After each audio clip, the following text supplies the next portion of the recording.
3 Sonic videos in a row? Man, I'm really starting to fear that there's a lack of variety here. Anyway, Sonic 2 is really good. I want to do something slightly different with this video. I'm working on other bigger videos and I'm working on a new animation parody with actual voice actors, but I just wanted to put out a small little video reviewing something pretty quickly. Not too long ago, Pariah695 put out a video recommending the best possible ways to play every mainline Sonic game, so I figured, what the hell. I got a pretty good PC and I can try most of these out. Some of these I didn't even know existed until watching. Like a mod that limits 2 acts per zone in Sonic Colors, drastically fixing the pacing and level design. They fixed Sonic Colors? Okay, but anyway, I tried out Sonic 2 Absolute, which is the best way to play Sonic 2. I gotta say, no matter how many times I replay this game, it's still a masterpiece, and this fan-made port is no exception. It really is the best way to play Sonic 2. You have a variety of different options to play around with. You can enable all of Sonic's moves from the other classic games, infinite lives, no time limit, and so much more. Personally, I enabled all the new stuff, but turned the resolution back to 4:3 just to make it feel at least a little authentic. Okay, let's talk about the game now. In my opinion, this is where the Genesis Sonic formula really peaked in terms of gameplay.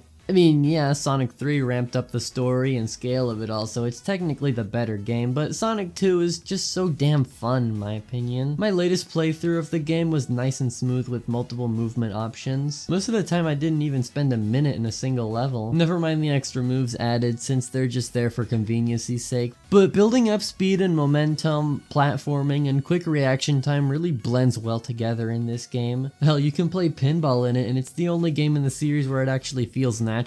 I'm looking at you, Sonic Frontiers. With reaction time, it's all about good level design. The upper parts of the levels are more risky, but more fast and rewarding. I think the best example comes in the form of Aquatic Ruin Zone. Speaking of which, the levels themselves are colorful, well designed, and memorable as hell. There's no such thing as a bad zone, except for, you know, I don't need to say which one it is because you all know, but I'm gonna say it anyway. It's Oil Ocean Zone. I bet you weren't expecting that, huh? I don't know. It's just too blocky and boring for my taste. The Sonic Mania version stood out with its new gimmicks and mechanics, but the original is just kind of a nothing burger of a level. I was fully expecting Metropolis Zone after Mystic Cave Zone. I completely forgot Oil Ocean Zone existed. Also, while looking through my footage, I just randomly remembered, this game has like, this part's unscripted. You can enable the elemental shields from Sonic 3, and I picked up the fire shield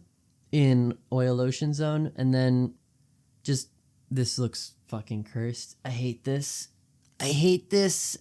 Ow. Speaking of Metropolis Zone, I think you're all just exaggerating. It's really not that bad. It's the last traditional level in the game, so it's bound to be the most challenging. I mean, it's as traditional as you can get with 3 acts instead of 2, but you get it. Sure, some aspects of its level design is bullshit, but as long as you take your time with it, it shouldn't be too much of a problem. You know, this series was never really that good at making a good boss fight. Sure, there are some exceptions, like in Generations and Frontiers, but most of the time the objective is just to hit the boss 8 times, and sometimes you can just damage boost to get it done quickly. The Winged Fortress boss is just plain bullshit, but I really like the final boss. It's challenging, you have no ring, so you have to attack based on when you have an opening, and the music is exceptionally good. Instead of damage boosting, you have to play it safe and attack whenever there's an opening, and since his attacks are in sync with the music, the boss feels like a dance. Speaking of the music, I love how every song has the usual upbeat, funky feel to it, while the final boss has a militaristic, imposing march feel to it. It's no wonder they brought this back in Generations, huh?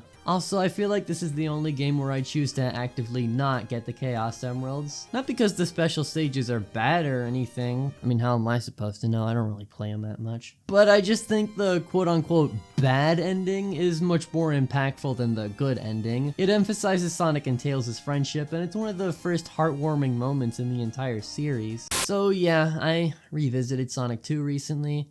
It's really good. I just wanted to make a smaller video while I work on bigger stuff. If you guys want smaller videos like this, just so I can slightly touch on games before maybe making full-length videos on them, let me know so I can consider it for the future.